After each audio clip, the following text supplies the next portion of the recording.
Okay ပြန်ပြောအောင်ကျွန်တော်တို့ Chinese phonetic ကိုကျွန်တော်တို့ဟန်ယူ拼音လို့ခေါ်တယ်拼音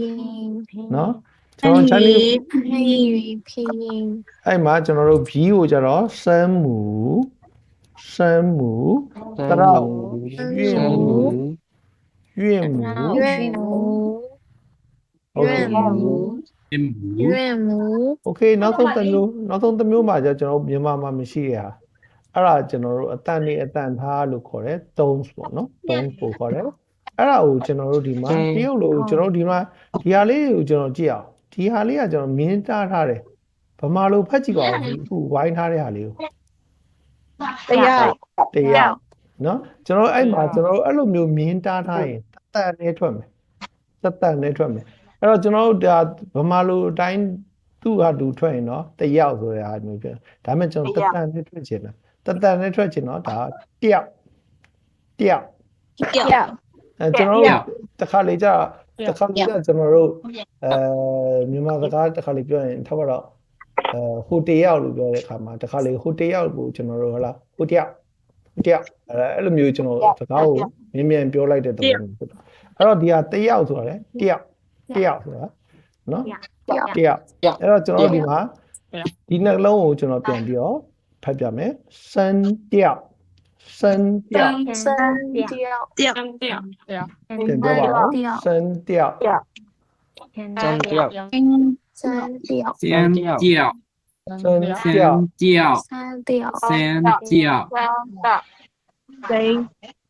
နော်စံတယောက်โอเคစံတယောက်ဟုတ်မှာ၃မျိုးရှိတယ်ပြန်ပြောအောင် initial ကိုတရုတ်လိုဘယ်လိုခေါ်လဲ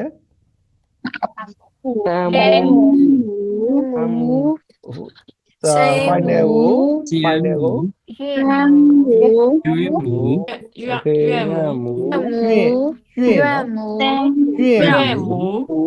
岳母 okay တန်လေးတန်ထားကို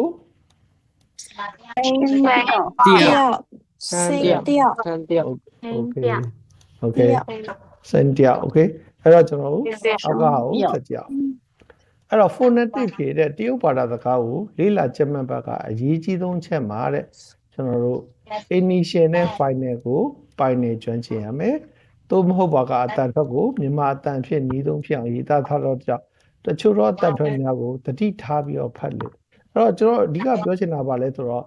ကျွန်တော်တို့ဒီ phonetic Chinese phonetic ကိုကကျွန်တော်တို့ဘာလို့သင်မလဲဆိုတော့မနေ့ကလည်းကျွန်တော်ပြောပြီးပြီဟာလာဗမာစကားထဲမှာမရှိတဲ့အတန်တွေပါလာတဲ့အတွက်ကြောင့်မို့ဗမာအတန်နဲ့လေရည်နဲ့ဗမာလိုရေးပြီးတော့မှတ်လို့မရအောင်เนาะကျွန်တော်တယောက်လိုအတန်ထွက်ကိုမှန်ကန်ပြောတတ်ချင်ကျွန်တော်ဒီ Chinese phonetic ကိုသင်ဖို့သင်ပါရအောင်เนาะအဲ့ဒါမှခင်ဗျားတို့ရဲ့အတန်တုံးကဟုတ်လားတရုတ်ပြောတဲ့လေတန်ကိုเนาะကျွန်တော်95%လောက်ကျွန်တော်ဟုတ်လားဖမ်းလို့ရအောင်เนาะအဲ့တော့ကျွန်တော်အဲ့အကြောင်းမို့ဒါသင်โอเคအဲ့တော့ဒီမှာတစ်ခါတလေဒီစောက်ထဲမှာပါတဲ့မြန်မာအတန်ထွက်တွေကကျွန်တော်တို့ကဒါလေးလာမှုတစ်ခုအနေနဲ့ရေးထားတာဒါပေမဲ့အဲ့ဒါကြီးကိုဒါအားမကိုးပါနဲ့အဲ့ဒါကိုကျွန်တော်အဓိကပြောချင်တယ်နော်နီးစပ်အောင်မရေးထားတာဒါပေမဲ့အဲ့ဒါအရင်ကြီးအားကိုးလို့မရအောင်โอเคအဲ့တော့ကျွန်တော်အောက်ကိုဆက်ကြည့်အောင်တရုတ်အတန်ထွက်ကိုဖက်မှာတဲ့ဖက်ရမှာမြန်မာစကားပြောခဲ့သူလေတန်ကိုအလေတန်ဖြစ်မထွက်ရအလေတန်ဆိုတော့ကျွန်တော်မနေ့ကပြောသလိုပဲကျွန်တော်မြန်မာစကားတွေပြောတဲ့အခါမှာကျွန်တော်တို့ဟာလာကျွန်တော်တို့ကိုယ့်အကူတော့သတိမထားမိရဒါပေမဲ့ကျွန်တော်စကားပြောတဲ့အခါမှာလီနဲ့အလေတန်နဲ့ပြောလို့ရှိရနော်ဒါပေမဲ့တရုတ်စကားပြောရင်ကျွန်တော်အတန်ပေါ့လေးနဲ့ပဲပြောလို့ရှိရနော်အဲ့တော့မြန်မာစကားပြောသလိုမလေးဘူးနော်မလေးဘူးအဲ့တော့ကျွန်တော်ပြောတဲ့အခါမျိုးမှာနော်ပါဇက်ဖြားတန်ရှားပြားတန်နှာပြားတန်နှာတန်လည်းပါတယ်နော်နှာပြားတန်အဲ့တော့ပါဇက်ဖြားရှားပြားနှာပြားပြီးတော့မှလေချောင်းဝမ်းကောင်းနေရတာနော်အဲ့တော့ဒီလေချောင်းဝမ်းကောင်းနေရတာကတော့ကျွန်တော်တို့မြန်မာတန်နဲ့နည်းနည်းနီးတာပေါ့နော်ဒါပေမဲ့ကျွန်တော်တို့ပါဇက်ဖြားရှားပြားနှာပြားတန်တွေကတော့ကျွန်တော်ပြောမယ်ဆိုတော့မြန်မာတန်ထဲမှာတော်တော်လေးရှားတဲ့ဟာမျိုးတွေနော်ပေါ့လေးပြောသွားတဲ့ဟာမျိုးတွေအဲ့တော့ ကျွန်တော်တို့အဓိက key ပြုရမှာဒီအရှိရ3ခုကကျွန်တော်တို့စကားပြောတဲ့အခါမှာနည်းနည်းလေးသတိထားနော်အဲ့တော့သေယုတ်ဘာသာလေးလာမှာအရေးကြီးဆုံးအချက်ဖြစ်တယ်တဲ့ဒါမှလားအတန်ထွက်ပြီးပြင်းမယ်ဖြစ်တယ်โอเคဒီမှာမြားထိုးထားတယ်ဒါဘာလို့ရမလဲ ရေးရမယ် ကူရမယ်နော်ဒီမြားထိုးထားတဲ့ဟာတွေကူရမယ်အဲ့တော့ဒီပွားဟာဆိုကူရလို့လားဒီကနေဒီထီကတော့ကူရမယ်ဟုတ်တယ်မလားဒီမြားတော့လိုတယ်ဒီအောက်ကတော့မလိုတော့ဘူးဟုတ်တယ်မလားနော်ဒီဟာလေးကတော့ကူစရာမလိုโอเค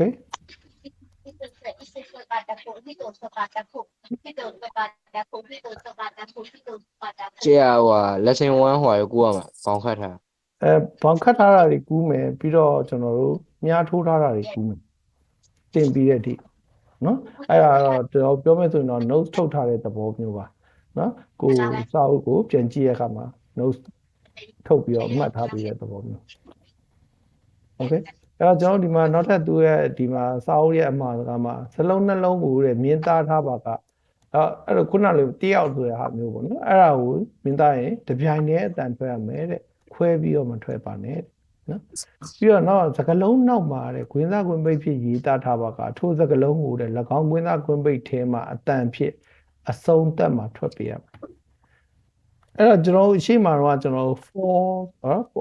for more for ဆိုတဲ့ဟာမျိုးเนาะအဲ့လိုမျိုးကျွန်တော်ဥပမာဒီမှာဆိုရင် one ဆိုတဲ့เนาะဒီမှာနားတက်လေးရေးထားเนาะအဲ့ဒါမျိုးဆိုရင်ကျွန်တော်နောက်ကနားငယ်တန်လေးထည့်ပြီးတော့ကျွန်တော်တို့အဆုံးသတ်မယ်လို့ပြောချင်တယ် one เนาะ okay one အဲ့တော့ကျွန်တော်တို့ဆက်လိုက်ရအောင်เนาะ okay အဲ့တော့ကျွန်တော်တို့မနေ့ကဒီရှစ်လုံးပြီးပြီးတော့အောက်ကဟောသွားအဲ့တော့ကျွန်တော်ဒါလေးကိုကြည့်အောင်ဝမ်းကောင်းတန်လေးပြနော်ဝမ်း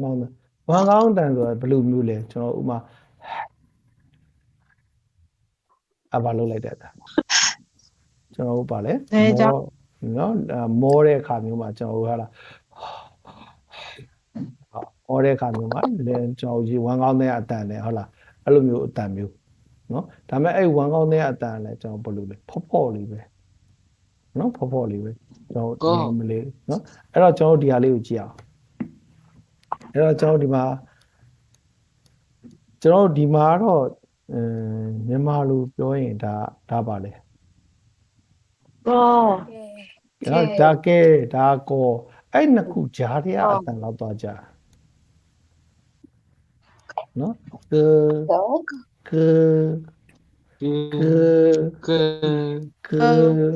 နော်အဲ့တော့ကျွန်တော်ဝမ်းကောင်းတဲ့အတန်ပါတယ်နော်ကနော်ကဆိုရင်မလဲကိုနော်အဲ့တော့ကျွန်တော်ဗမာလိုတိုင်နေဖြစ်နေကောတို့ဘာလို့ဟာလားရှာကောတို့ဘာလို့ဟာလားခင်ဗျားတို့ပြောနေကြဟာလားနော်ဒါတကယ်တမ်းနော်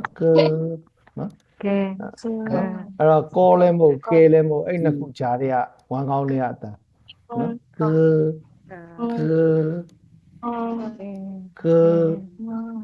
နော်ပြောကြည့်အောင်ဟုတ်တယ်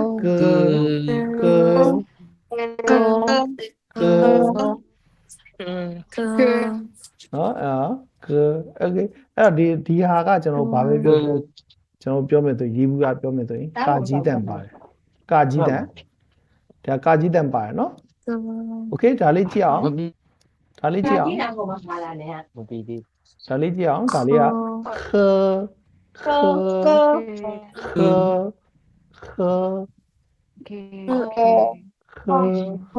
အားကောင်းချစ်ပါ နော်ကျွန်တော်ဝမ်းကောင်းတဲ့အတန်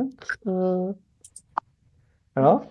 ဒါကဘာတန်ပါလဲခငွေတန်လေးပါတယ်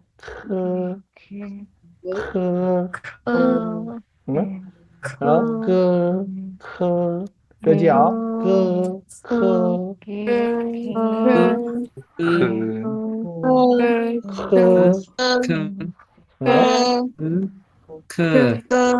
โอเค so one ဟုတ်တယ်ဝမ်းကောင်းတဲ့အတန်အဲ့တော့ကျွန်တော်ရေးဘူးအား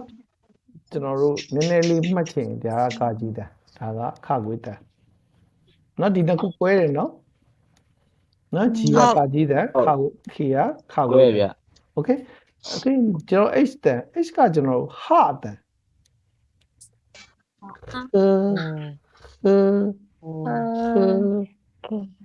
နော်ခပြောကြအောင်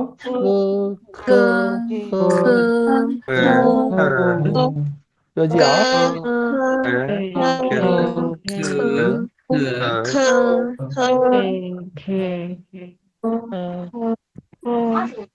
ပြောအောင်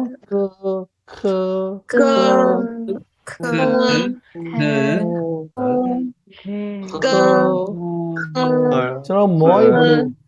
ဘလို့ကျွန်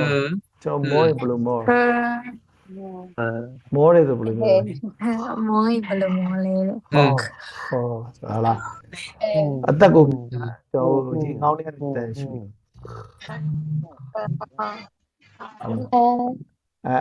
အဲ့ဂျင်းနေရအတန်ဝမ်းကောင်းနေရအတန်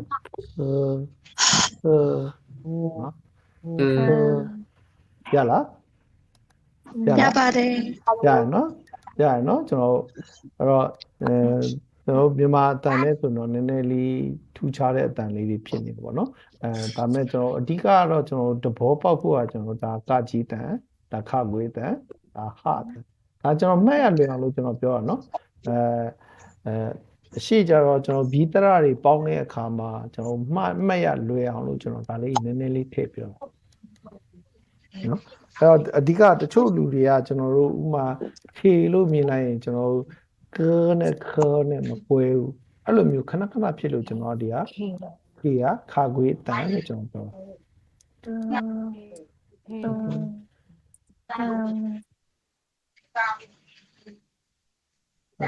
ဝင်လာလို့ရကြရလားမသိဘူးကျွန်တော်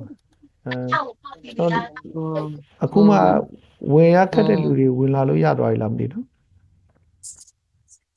ရှားပါပြီဆရာဝင်ခဲ့ပါပြီဗျ ဘာနဲ့ဝင်ခဲ့တာမီတင်ကုန်းနဲ့ဝင်ခဲ့ရလား ဟုတ်တယ်ဗျမီတင်ကုန်းနဲ့ဝင်ခဲ့တာ မီတင်ကုန်းနဲ့နော်ကျွန်တော်ကျွန်တော်နဲ့ friend ဖြစ်တယ်ဆိုရင်တော့ကျွန်တော်ခေါ်ပေးလို့ရတယ်ကျွန်တော် friend မဖြစ်ရင်じゃမီတင်ကုန်းနဲ့ဝင်မှရမှာအဲ့တော့အခုကခုနပြောလို့ပေါ့သူဘာ error တက်လည်းမသိဘူးfriend request ကလက်ခံလို့မရဘူးဖြစ်နေ accept လုပ်လို့မရဘူးဖြစ်နေမြတ်တော်အဖြစ်တော့ကျွန်တော်ထင်တယ်အဲ့လို Gmail နဲ့ဖွင့်ထားတဲ့ဟာတွေဒီမှာနည်းနည်းလေး error တက်တဲ့သဘောမျိုးရှိနေတာအဲ့တော့ကျွန်တော်ဒီ meeting code ကတော့ကျွန်တော်တို့စာအုပ်ဘေးမှာကျွန်တော်တခါတည်းမှတ်ထားလို့ရတယ်เนาะကျွန်တော်meeting code ကတောင်းကျွန်တော်ပြောင်းလို့မရှိဘူးเนาะအဲ့တော့အတန်းပြီးတဲ့အထိကျွန်တော်ဒီ meeting code ပဲเนาะ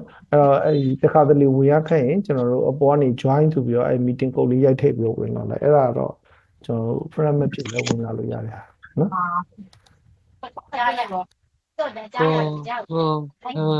โอเคကျွန်တော်ဆက်သွားအောင်ဒါလေးဖတ်ကြည့်ပါဦးခပြောကြည့်အောင်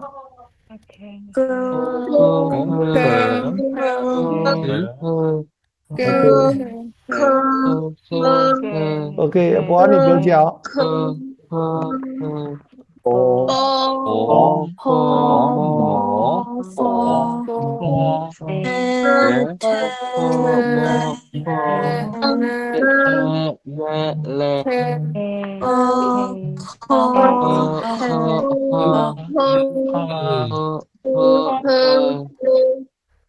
အဲ့တော့ကျွန်တော်ဒီမှာ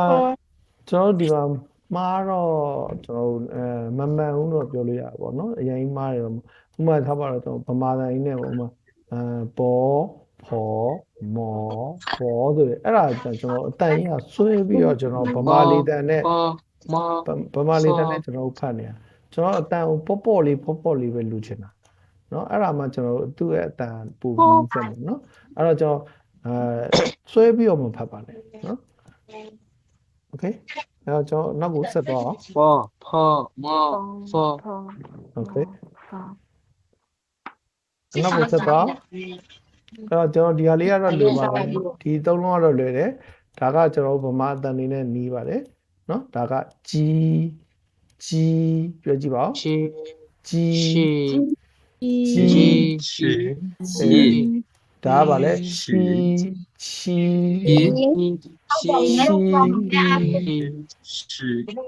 ဒါကဗာလဲရှီကျွန်တော်တို့ဒီမှာကျွန်တော်ဝက်စီပေါက်တွေပါတယ်နော်ကျွန်တော်တို့ဒီမှာကြီးချီရှီအဲ့လိုမျိုးပတ်တာမဟုတ်ဘူးကြီးချီရှီနော်ဖတ်ကြအောင်ကြီးရှီ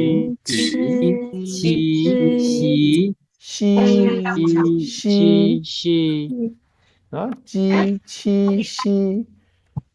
โอเคအဲ့တော့ကျွန်တော်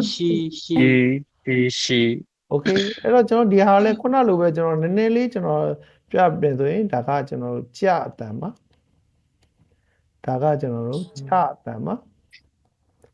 ဒါကကျွန်တော်တို့ရှအတန်ပါနော်ဒါတွေကကျွန်တော်ခုနပြောသလိုပဲဘယ်အချိန်မှာအသုံးဝင်မလဲဆိုကျွန်တော်တို့တရနဲ့ပေါင်းတဲ့အချိန်မှာကျွန်တော်တို့အသုံးဝင်တယ်နော်ဒါကကြအတန်ဒါကချအတန်ဒါကရှအတန်โอเคโอเคဒီသုံးလုံးပြန်ဖတ်အောင်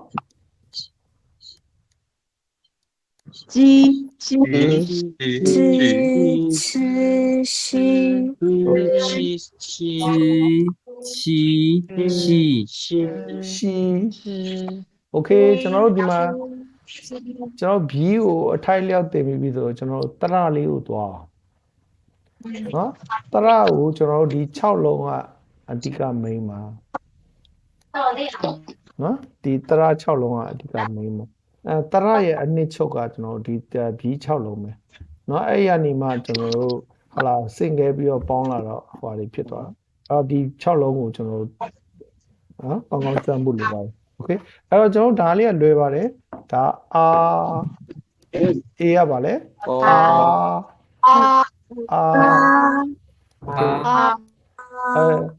ဒီဟာလေးကကျွန်တော်တို့ဒါရပါလေကျွန်တော်အံ့ဩတဲ့သဘောမျိုး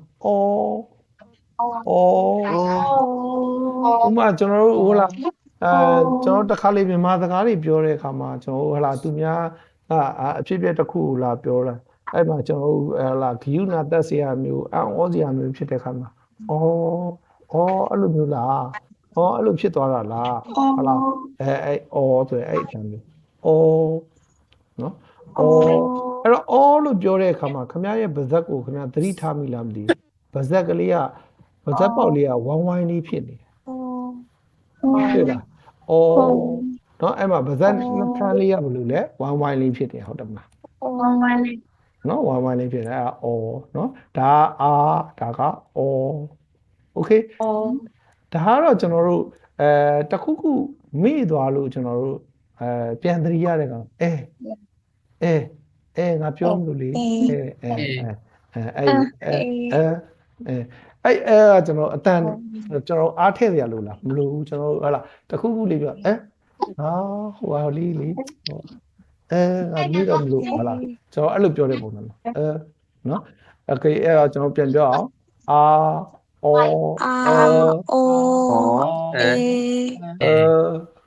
မဟုတ်နော်โอเคပြန်ပြော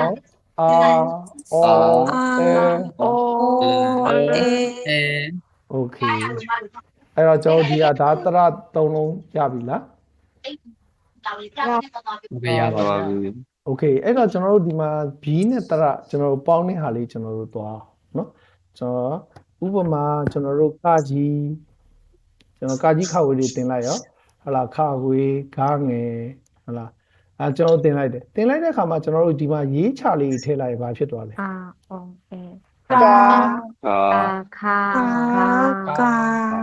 ဟုတ်တယ်နော်ကာဆိုအဲ့လိုတော့အဲ့တော့ကျွန်တော်ဒီမှာအားနဲ့ပေါ်နဲ့ပေါင်းမယ်ထားပါတော့ကျွန်တော်ပေါ်ဟုတ်လားပေါ်မောပေါ်အဲ့အားနဲ့ပေါင်းမယ်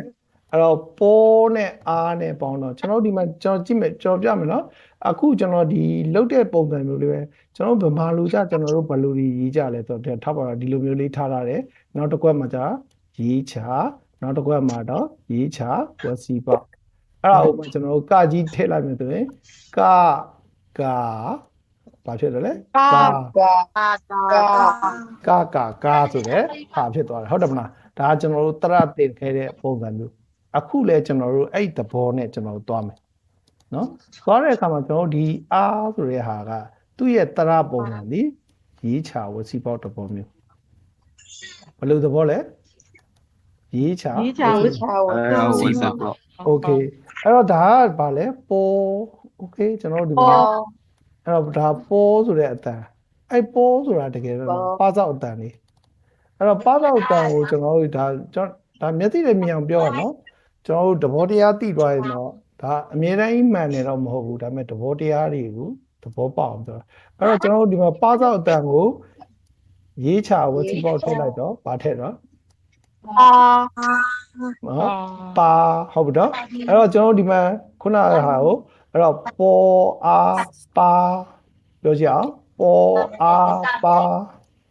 ပေါ်အားပါ โอเคโอเคဒါပါလဲပေါ်အားပါโอเค ပါ โอเคဒီမှာ P နဲ့ A နဲ့ကျွန်တော်တို့ရေးလိုက်ပြီ P ရပါလဲဖောအဲ့တော့ဖောဆိုတာဖောက်ထုတ်တန်ဟုတ်တယ်မလား P ဆိုတာဖောက်ထုတ်တန်အဲ့တော့အားကရေးချဝစီပါအဲ့တော့ဖောအားဖာ โอเคကျွန်တော်တို့တက်နေပြီနော်ဖောအားဖာအဲ့လိုပဲဒါကဗာလဲမောဆိုတာမတန်အဲ့တော့ရေးချဝစီပါဆိုတော့မောအားโอเคโอเคအဲ့လိုပဲ4နဲ့ R နဲ့ပေါင်းရင် 4R ဖာ โอเคခက်လား ခပ်ပါလေ ခက်လားခက်လို့လားမခက်ပါဘူးကျွန်တော်တို့ငယ်တော့ကာတင်တယ်လို့ ကပ်ပါဦး เนาะသဘောတရားနဲ့သွားတာကျွန်တော်တို့เนาะကာတင်တယ်လို့သဘောတရားပဲအဲ့တော့ဒီမှာ R ဆိုရအောင်ပေါ့အဲ့တော့ကျွန်တော်တို့ဒါလေးပြောကြည့်အောင်ပေါ်အားပါဖောအားပါမောအားပါဖောအားပါမပါ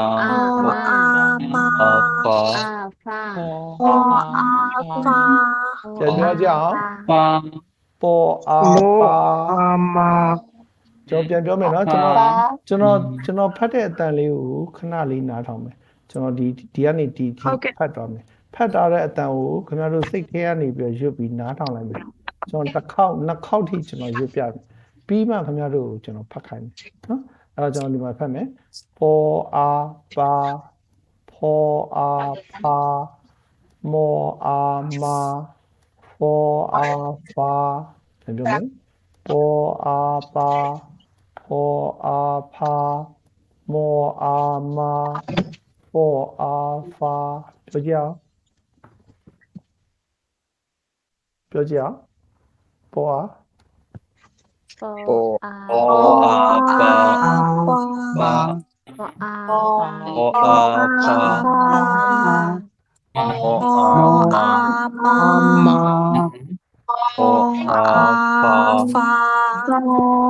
โอเคโอเคအဲ့တော့ကျွန်တော်တို့ဒါလေးရမယ်နော်အဲ့တော့ဒါအာဒါကအောဒါကအေโอเคအဲ့တော့ကျွန်တော်တို့ဒါလေးကြည့်အောင်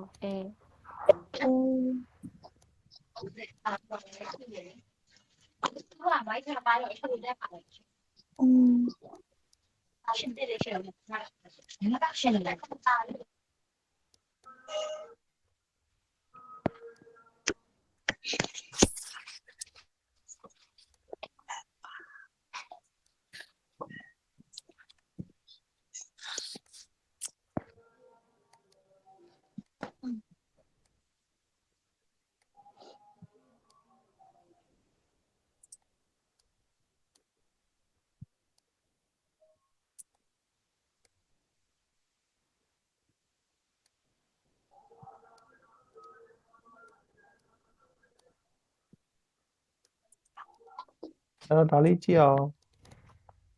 အဲ့တော့ဒါကဗာလဲအာအဲ့တော့ကျွန်တော်ပေါင်းကြည့်အောင်ပေါ်အား ပေါ်အပါ ပေါ်အားပါ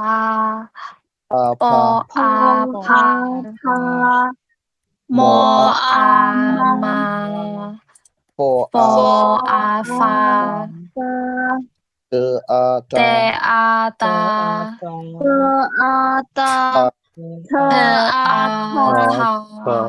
네 아나 르 아라 Okay ကျွန်တော်ဒါတော့ 네 아 ဒါတွေတော့ကျွန်တော်မပြောသေးဘူးဟုတ်လားဒါမဲ့ကျွန်တော်သဘောတရားသိသွားပြီဟုတ်တယ်မလားဒါနဲဆိုတော့နဲအားဆိုတော့နာဟုတ်နော် 나 Okay အဲ့တော့အောက်ထိပြောကြအောင် 그 아가 그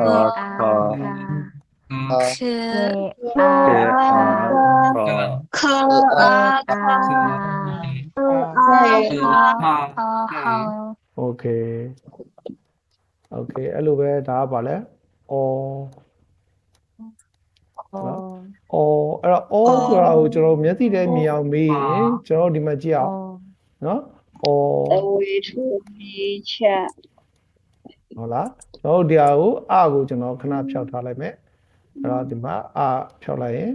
တဝေထိုးရေးချရှိထိုးဆိုတဲ့သဘောမျိုးဖြစ်သွားတာရှိထိုးဟုတ်တယ်မလားအဲ့တော့အဲ့နေရာမှာကျွန်တော်ပါတော့လေးထည့်လိုက်ရင်တဝေထိုးပါတော့ရေးချရှိထိုးဆိုတော့ဟုတ်လားနော်အဲ့တော့ဖောက်ထုတ်ဆိုနော်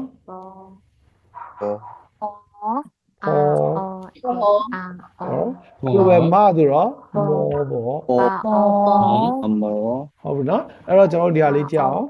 အဲ့တော့ပေါ်အော်ပေါ်ပေါ်အော်ပေါ်ဖောအော်ဖောမောအော်မောဖောအော်ဖော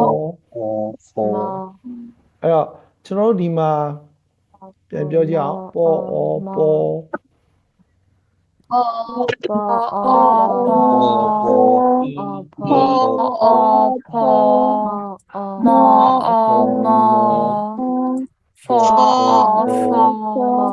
အဲ့မှာခင်ဗျားတို့ဒီမှာ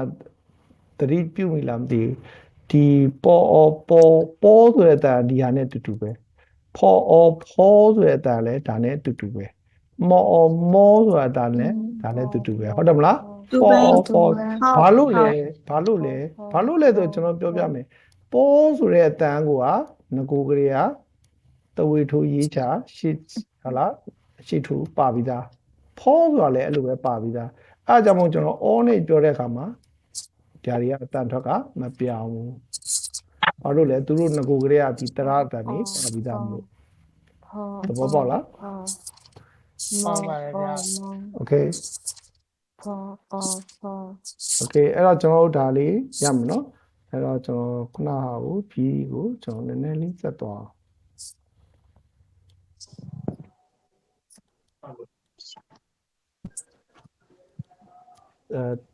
ဖြီးကိုနည်းနည်းလေးဆက်သွားအဲ့တော့ဒီမှာဒီနေ့ဖြီးကိုကျွန်တော်တို့အဆုံးထိသွားလိုက်ရမယ်နော်အဲ့တော့ဒါလေးနည်းနည်းအာရုံစိုက်မယ်နော်ဒီဟာလေးအာရုံစိုက်မယ်တော်တော်များများကနော်တော်တော်များများတချို့လူတွေဟုတ်လား level 1 2 3တာရောက်တော့တာဒီအတန်မျိုးမကွဲဘူးအဲ့တော့မကွဲရတဲ့အကြောင်းကြီးကကျွန်တော်ဒီမှာဒီဟာတွေပဲအဲ့တရုတ်စကားပြီးခြင်းနဲ့ဆိုဒီအတန်ထွက်တွေကိုကျွန်တော်ဒီနားလေးယူဆိုင် Okay ကျွန်တော်ကြည့်အောင်အဲ့တော့ကျွန်တော်ဒီဟာရဲ့အချုပ်ကဒါလေးပါအဲ့တော့ဒါလေးကိုကျွန်တော်ဗမာလိုပြောရင်ကျွန်တော်ဥပမာဒါကိုဘယ်လိုပြောလဲChaplet ဒါတော့야가 ရာကောက်အဲ့ဒါကိုကျွန်တော်ဒီရာကောက်ကိုကျွန်တော်အတူတော့ခောက်ပြောရင် 야 ရနော်ရအဲ့ဒါကိုကျွန်တော်ဥမာထားပါတော့ရလို့ပြောမှာဆိုရဆိုတဲ့အတန်ကျွန်တော်ပြောလိုက်တဲ့အခါမှာကျွန်တော်ဗဇက်ရဲ့အနေထားကိုခင်ဗျားတို့တစ်ချက်သတိပြုရလို့ပြောတဲ့အခါမှာရှာကဘယ်လိုဖြစ်နေနော်ကျွန်တော်ဒီမှာရှာကအပေါ်သွားရဲ့အနောက်ကိုထိနော်နော်ပုံမှန်နော်ဆိုတဲ့အတန်အဲ့ဆိုတဲ့အတန်လေးရဲ့ရှာအနေထားကိုကျွန်တော်သတိထားနိုင်ရင်ဒီအတန်ထွက်တွေရတယ်နော်ဒီအတန်ထွက်တွေရတယ်နော်အဲ့မှာနော်အဲ့တော့အဲ့ဆိုရအောင်ကျွန်တော်တို့ဒီမှာကျွန်တော်ဗမာလိုရေးထားတာကြီးကိုကျွန်တော်ဗမာလိုပဲဖတ်ကြည့်ရင်ရစ်တယ်မဟုတ်ပါဘူးကျွန်တော်တကယ်တမ်းလိုချင်တာရ日日အဲ့ရဆိုတဲ့ဟာလေးကကျွန်တော်နော်အဲ့ခုနကရဆိုတဲ့ရှာနေထားအတန်ပဲရနော်အဲ့ဒါကိုမှကျွန်တော်ဒီမှာရအဲ့တော့ကျွန်တော်ကင်မရာလေးဖွင့်ပြမယ်ကျွန်တော်ရဲ့ရှာနေထားကိုကြည့်အောင်ရအဲ့ကကျွန်တော်ရှာကိုအပေါ်သွားရဲ့နောက်ကိုသွားထိပြီးတော့မြင်ရလားမြင်ရနော်โอเคအဲ့တော့အဲ့အတန်ကိုရပြီဆိုရင်ကျွန်တော်တို့ဒါကိုပြောလို့ရတယ်နော်အဲ့တော့ကျွန်တော်ဒီမှာဒါကိုအရှိကိုပြန်တက်မယ်ဒါကကျွန်တော်တို့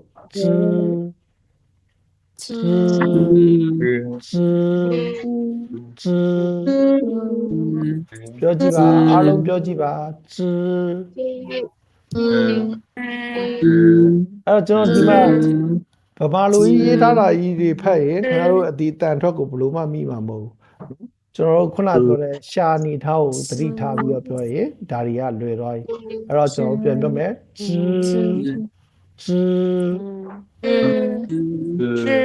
โอเคအားလုံးကျွန်တော်နားထောင်ကြည့်ရတဲ့လောက်တော့အဆင်ပြေကြရနော်မပြောရသေးဘူးပြောကြည့်ပါရွှေ့ကြည့်ပါကျွန်တော်နားထောင်ပေးမယ်ဟုတ်တယ်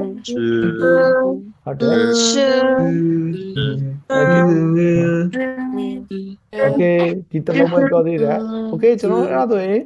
ကျန်တဲ့ဟာတွေကျွန်တော်တို့ဆက်ပြောအောင်အဲ့တော့ဒါကျွန်တော်ပြောမယ်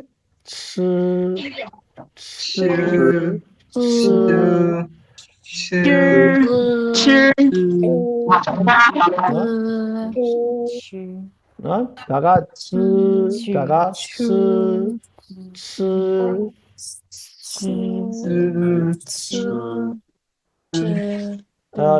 နောက်တစ်ခုကြည့်မယ်ဒါကဗာလဲ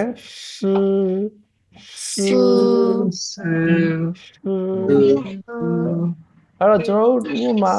ခင်ဗျားတို့တစ်ခါလေးကြားဘူးမယ်နော်老师老师နော်ဆရာလို့ပြောရင်ဒီဟာဒီတန်နဲ့ထွက်တာ老师အဲ့ရှာလေးတန်နော်အပေါ်သားရှာအပေါ်သားသွားထိရဲ့အတန်မပါဘဲနဲ့ဆိုရင်ခင်ဗျားတို့အဲ့လိုမျိုးမတင်ထားဘူးဆိုရင်ကျွန်တော်ကြားနေရပါ老师ဆိုပြီးတော့နော်အဲ့ဒါအတန်ထွက်မှာနေအမှန်老师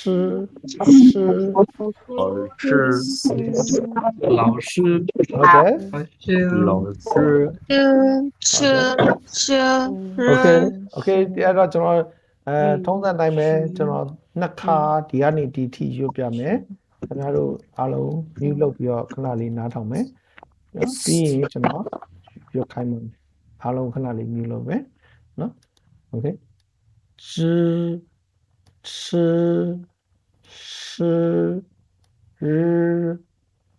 再ပြောမယ်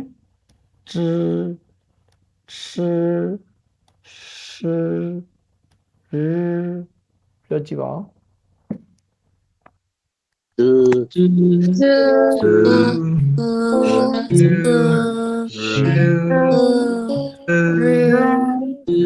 နောက်တစ်ခါပြောမယ်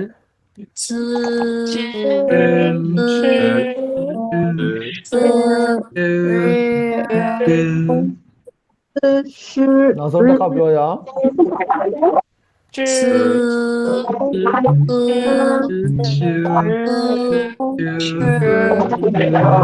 โอเคအဲ့တော့ကျွန်တော်ဒီထဲကနေကျွန်တော်တယောက်လောက်ဖတ်တာကျွန်တော်နားထောင်နေပါတယ်ဘယ်သူပြောမလဲကျွန်တော်ပြောပါမယ်နာမည်ပြောပါကျော်စီပါဗျโอเคကျော်စီပြော是โอเคနောက်တယောက်လောက်ဘယ်သူပြောမလဲယူရပြောမယ် โอเคယူရပြောပါ